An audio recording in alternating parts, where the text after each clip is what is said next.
Folklorna skupina Leščeček deluje pod okriljem kulturnega društva Slavko Ostrc Veržej že 17 let. Ime skupine je povezano z njihovim krajem. Leščeček je namreč varuh Narcis, ki v maju pobelijo veržejske travnike. Umetniško vodstvo skupine je z novo sezono prevzela Tjaša Rantaša, ki je poleg Rolanda Bukovnika, Suzane Kuhar in Marka Rusa tudi avtorica koreografije. Pod glasbeno priredbo se je podpisal David Lukner. Plesno glasbena postavitev včasih je lušno bilo odraža temo brezčasnosti. Ne glede na to, v katerem obdobju živimo, ne bo to današnji čas ali čas pred 70 leti, kamor je koreografija umeščena, vedno nas spremlja misel, da je življenje v preteklosti bilo lahkotnejše, brezskrbnejše, polnejše, pa je bilo res tako.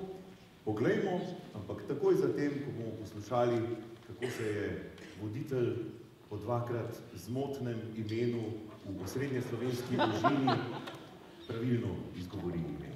Folklorna skupina Leščeček!